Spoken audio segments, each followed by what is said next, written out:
This is a love job. Kyoko, don't stand so far. This is a love triangle, right? Yes. Yes. My name is Malika and Ndlovu, and it is such a joy to see your faces here. We are doing unplugged, handmade love jobs. That's what this is. Ooh, that sounded a bit, anyway. Welcome to the launch of Origamipoetry. And I'm starting with that because it's like these big flowers. It's an umbrella under which Kyoko and I hope to collaborate with a range of different artists around different ways of exploring and interpreting and delighting in what the relationship is between origami and poetry. And for me, there's not even that word and or in between. Origami is poetry. That's how I read it. And that's how I was inspired to work with her, but also because I just love her.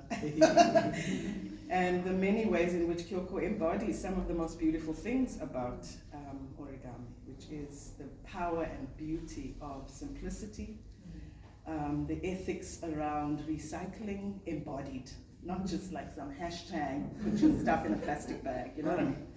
Really just authentically figuring out what this alternative economy is of ways that we can gift and barter and share and be part of each other's joyful creativity, because this is our wealth. So I'm also starting with gratitude to just invoke that sense of abundance. We don't do thank yous at the end, we do it up front. My particular gratitude is for this journey. Lodi's joined us most recently, but thank you for the music that washed us in. Yes? Yay! Lodi's not just a pretty face and a musician. He writes amazing lyrics, which are also poetry. His music is poetry in many ways. And he's even he works in animation, both teaching and producing animation film. So look him up, look up his name on that poster. It's Lodi Paul Ingha. And you can see the breadth of how, in some ways, he's taking that crane or that boat into 3D and beyond. Really beautiful dream work. Kyoko will speak about Origami for Africa, and thank you to Deckle Edge that we could be in a house that actually feels like the process, right? Because it's not really about polish. It's about those beautiful mistakes that happen in between. And as you'll see, every single offering that we are selling is unique because it was handmade with the strokes of love and what was breathing into that moment at the time. So we love the idea that it has that kind of limited edition value. And what else do I want to say? So the way that we're going to journey is to, the last thing I want to say about Deckle Edge, is to go deeper, because we're talking about process, is that thank you so much to Margot and Natasha who have hosted us beautifully. The kinds of questions that Kyoko and I were asked were really deep and thoughtful ones. This is Natasha. Around our relationship with this work, but also how our creativity manifests in the world, outside and beyond what people think is the arts or culture or craft. And so please go to the website and read those blogs. They took me back to places I didn't expect to go, and that's the magic of just like, oh, if I sit still enough with that question or with this fold into a triangle, what comes up for me in that moment of stillness? So, thank you, Kyoko. Wasn't that about 10 minutes of my jabber? Yeah, you know what? Let me try to connect this. Good afternoon. Good afternoon. Or good morning. So, yeah. So amazing to have you all, and thank you so much for coming in this program. Yeah, I just always need to kind of a little bit, it's easier for me to demonstrate what this moment is for me. So in origami, if you fold this paper into, this one is called valley fold. So I do 2 valley. Then we have this called, so on this side it's a valley, but now we fold this way, it's going to be cut. It's called mountain fold. It's just same line, but looking from different perspectives. Look at this, terrible. Oh, this is actually not square. So that's why. So actually, this is not square. I have to do that. So I thought this was a square piece of paper.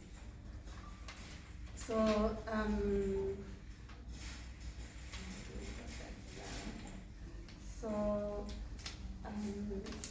there are 2 kinds of fold in a way in origami. It's called valley fold and mountain fold.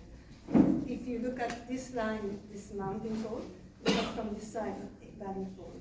So I often say origami is like a metaphor in life, and then this can be negative or positive, but in origami to be valley or mountain, it doesn't have a sort of connotation.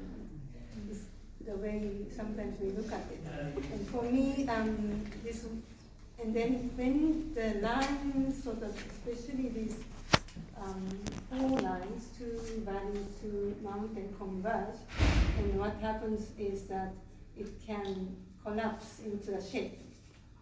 This is not the square, so it's not completely triangle, but when you flip this from this point, it becomes square. So for me, that's the kind of something happens, and then sometimes at one point it flips something, and then it all falls into places. And so this moment is for me is like that. And then one line is that me and Malika-san have had a long friendship, and we, about 10 years ago, I think, we started talking about origami poetry book, doing collaboration, because I wrote a very haiku-like poem one day on Facebook, and then she responded, and then I responded, and then we made a long poem together, and we thought, oh, we can do this one day, we're going to publish it, and then we, kept the friendship. And another line for me is that I started Origami for Africa, also about 12 years ago, which was inspired by my experiences of teaching origami, especially in sort of unusual circumstances, places like post-war prison or refugee camp after the xenophobia attack, or townships. And then I just realized origami is amazing because just with a piece of paper you can interact, you can have a conversation, and you can create magical moments and interactions you get from the children when they made something, not just given something, but they made something. It was so amazing. So then I decided I want to teach origami to a group of children who can become teachers. So these children who became teachers are already here today.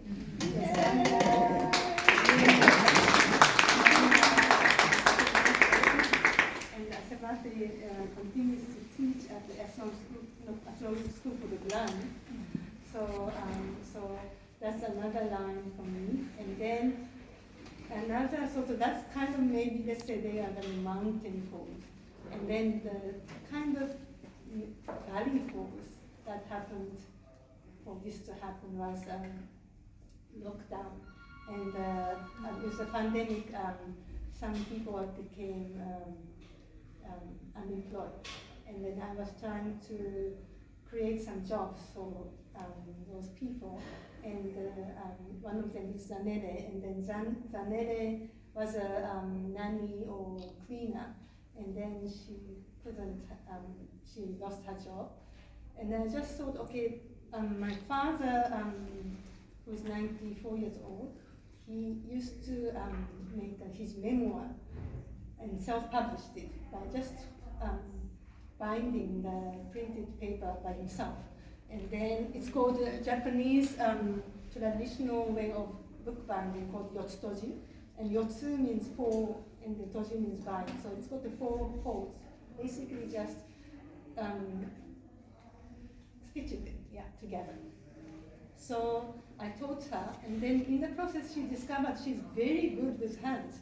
And she got a job at the weaving studio now. And then also she makes lots of puppets, and she's actually blossomed in another direction. And then, so she was able to, so when we talked about, for example, publishing, you know, we were ready to do this because Zanere could do this book binding for us. So that was another line. And then another thing was that Malika is going to leave Cape Town and live in Hamburg in a month's time. So there was time limit. We couldn't just say one day. Now is the time, now it's really ready. So it's, you know, so those seemingly negative things can become opportunities for this magical moment. So that's how it's happened. And I just want to say book, and then about Deckle Edge also was amazing because I was offered to do a workshop. And then I asked Natasha, can we also do a launch? And she said yes. So that was really grateful. So then about the book, so I said cover is Braille paper, and this also is coming from when Jonathan, my husband, bought the house in Redland Hayes as a project, and then there was stacks of Braille Bibles in Afrikaans, and they were not wanted by anybody. So I just started coding and then started doing things. It's a very special, maybe 70 years old or something like that. The paper is so strong. And then inside we made a logo, and then this is some explanation, and then we made the 4 lines of 4 stanzas each. And then there is a stroke of calligraphy, and there's some recycling paper, and each one is different. So please don't think, oh, Kyoko forgot to. And then there's also blank pages. Doesn't mean it's supposed to have something in there. It's supposed to have your input in there. So there's about 3 or 4 blank pages, and there are some different kinds of recycling paper. And then if you open from the back, then you have a piece of paper that you can fold with, and then the instruction of what model is for each one. And we wrote a poem on those models. So, and then also, just this might be an excuse, but this is my first time to do a layout. So my layout wasn't so great, especially, so it's all a little bit wonky. But I was thinking, you know, when you talk about organic, like you grow your vegetables, there are only 1 or 2 which look like perfect tomatoes from Woolworths. Others are very different. But they're all tomatoes, they all taste good, sometimes taste better. Or sometimes you can cut the part which is a little bit rotten, and you can still eat others. So the spirit of this project is that mottainai. It's a Japanese word to say, oh, don't waste it. There's still, you can do something with it. So it applies to material things, all applies to our time, it applies to our talents. Human resources we have a lot in South Africa. So if we start thinking, oh, what can we do? We can turn things around. Yeah. So that's about it. And then, so bookbinding was done by mostly by Zanele. And then objects you're gonna get as an envelopes as well. So it was, I usually just think about thing, but then Malika is very good with how do you gonna put it in? And then okay, I thought, okay, I'm gonna make an envelope as well. And then this string is also made from paper. I twisted, and then made these strings. And then then she said, well, how about shopping, like a brown bag should we buy? I don't know, I've got lots of paper, so I can still make it. And then Ayanda made this lovely shakin bag. It's from my children's art from when they were in like primary school, like 20 years old. But I keep them all.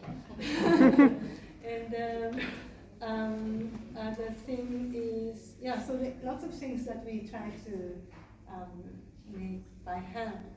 And the ink and the and then also the sumi-e ink, this painting, also it's come from when we started selling these notebooks. Zanele and I made lots of notebooks and then we sold them, and then, but most of the time I had to buy them all, and then I have to think of how can I sell them. And then I started drawing this with the sumi ink, which is the Japanese sort of calligraphy ink, almost like a charcoal. And I only learned it at the primary school, same as origami, only primary school. But then when I started drawing, I started really enjoying it, because when you draw, you actually observe much more. So it's called sumi-e. Sumi is the name of the ink, and then e is picture or painting. So I started doing that. And then amazing thing was that, because I did only at the primary school, and then I have some ideas, but you don't always know if it's good or not. So I sent the picture to Malika, and Malika said, that's beautiful, beautiful. It was really, without Malika's affirmation, I might not have really got here. So really, thank you so much. These objects are made by Asemate and Ayanda. Thank you.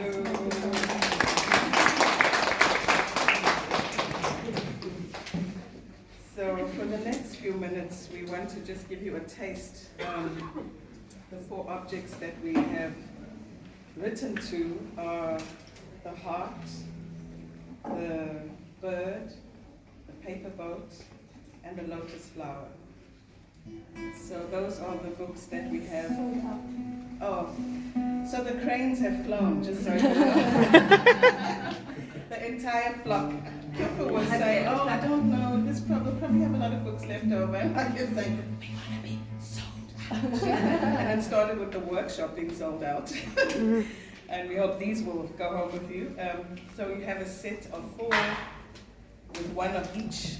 There are some cranes hiding in those very precious now 4 packs. So the heart, the lotus flower, the boat, and bird.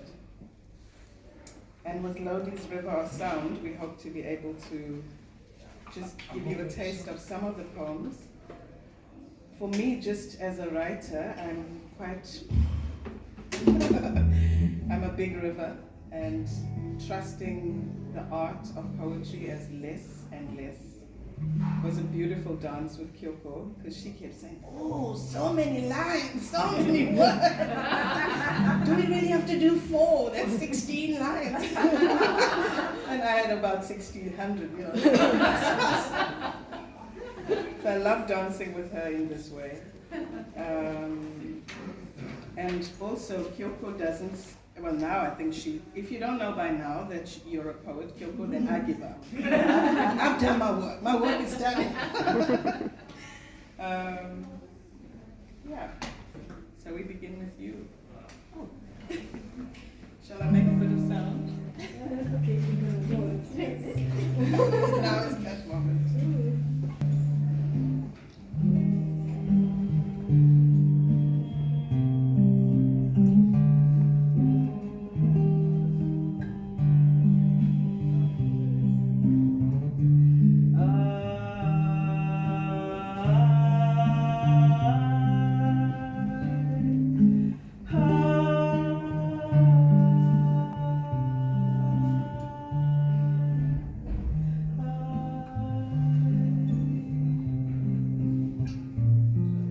Heart.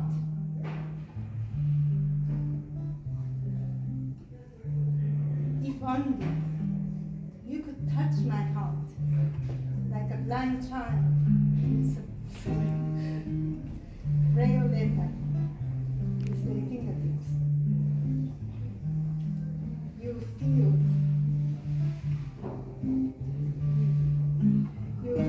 the pain that is creased in the diagram of my life.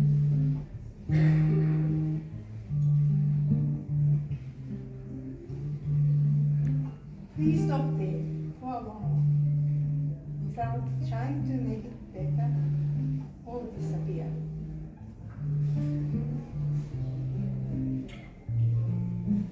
Then let my grief breathe a little under your touch. Till my heart can release a deep sound.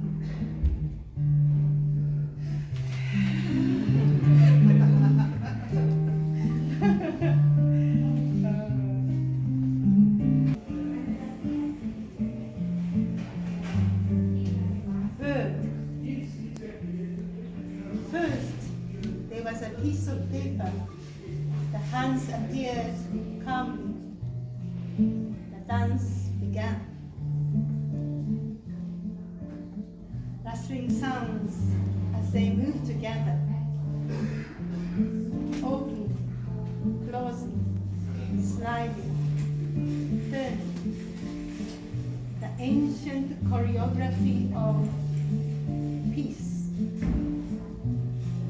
Square, triangle, kite, diamond, transformation, as in heart revolution, repeats 1,000 times.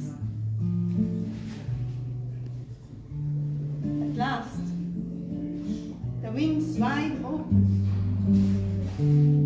riding on the breath of prayers. Origami birds took flight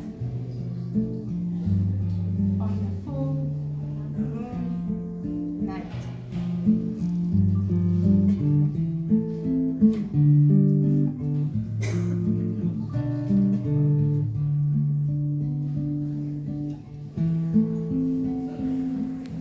Bird, miniature or mammoth of myriad feathers and flesh, patterning bushveld or shore, spirit resurrected from ash, flutter, launch, glide, flap, tilt, dip, soar, swoop, cluck, crow, caw, chip, chip, squawk, tweet, sing, hoo, hoot. Bird, mastering unseen currents, beyond eye or ear, featured in millions of stories, familiar yet mythical creature. Sky writer,